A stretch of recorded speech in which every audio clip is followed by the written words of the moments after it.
السلام عليكم ورحمة الله وبركاته. اللهم صل وسلم وبارك على سيدنا محمد وعلى آله وصحبه أجمعين. ازيكم يا حبايبي، عاملين ايه؟ يا رب تكونوا بخير كده وبصحة وسلامة. أهلا بكم في قناتي، وإن شاء الله كده تكونوا مبسوطين في قناة وتكونوا مبسوطين معايا. أنا عارفة إن انتوا زعلانين مني كتير أوي أوي أوي، عشان أنا بقالي فترة طويلة جدا جدا جدا مش بنزل فيديوهات. بس إن شاء الله بإذن الله ان شاء الله كده انزل لكم الفيديو ده صالحكم بيه، واعمل لكم اكله حلوه قوي قوي، اكله جميله وبسيطه ومش مكلفه. بس الاول كده احب اقول لكم اللي لسه جديد معايا في القناه، يا ريت ان هو يعمل لي اشتراك في القناه، ويا ريت كمان ان هو آه ايه يحط لنا اللايك، وتتفرجوا على الفيديو كده من اوله لاخره، وما تسيبوش ولا حته صغننه فيه.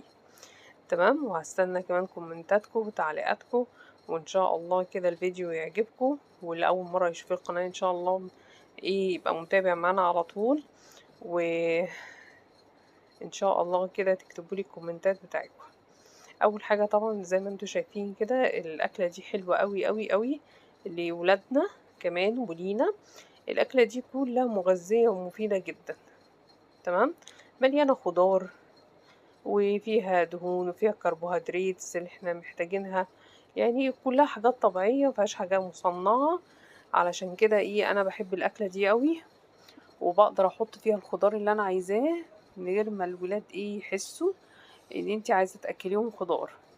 تمام، فعلشان كده بقى نبدأ كده بسم الله الرحمن الرحيم ونقول الأكلة بتاعتنا.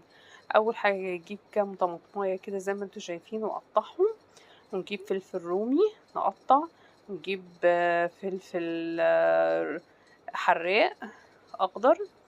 لو عايزة تحطي اوكي، مش عايزة تحطي ما خلاص مش مشكلة. كمان هنجيب بصلاية حلوة كده، البصل الأحمر الجميل ده. ونخرط كده كام بصلاية.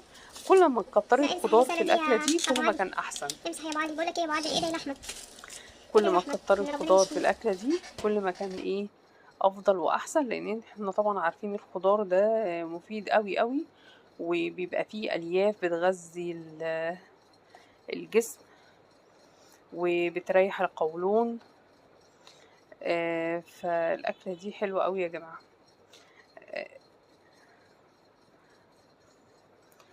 وبصراحة انتوا عارفيني طبعا ان انا بحب اعمل الاكلات اللي مش مكلفة ديت، علشان الكل يستفيد بيها.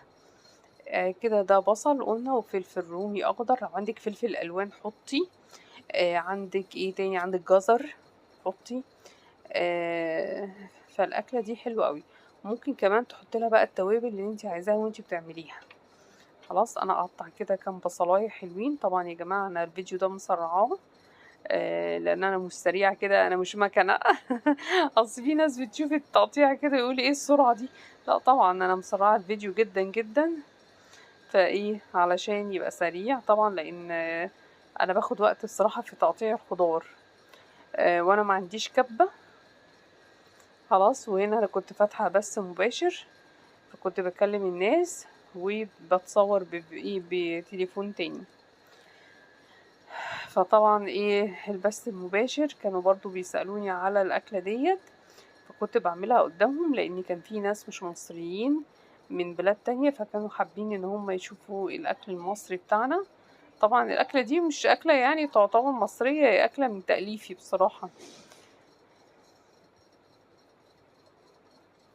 اتخضيت. وده جزر هبشره. الجزر لما بيتبشر ما بيبقاش باين خالص في الاكل، لان في ولاد كتير ما بيحبوش الجزر، في ناس ما بتحبش الجزر في الاكل. فانت عشان تتلاشي الموضوع ده تعملي تبشريه كده زي ما انا ببشره.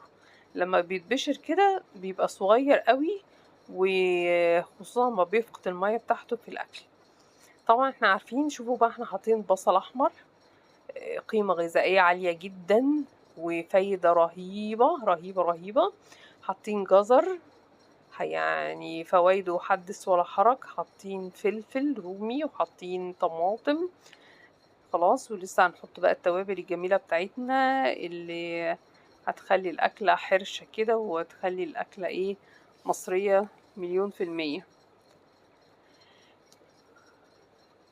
مع ان انا بحب التوابل اللي هي التوابل اللي عاملة زي التوابل الهندية، يعني بحب الاكل الحار اللي فيه توابل كتير كده زي الاكل الهندي. معرفش ليه انا بحبه قوي. يعني في ناس ما بتحبش التوابل كتير في الاكل، لا انا بحبها كده، بحبها تبقى ظاهرة وباينة. على فكرة الأكلة دي عجبتهم قوي قوي، وعملتها لهم كذا مرة بعد كده. طبعا أنا بكلمكم بعد ما احنا اكلنا الأكل، فالأكل جميلة جدا. طيب ده كده بشرت خلاص ونزلت كل اللي فيها.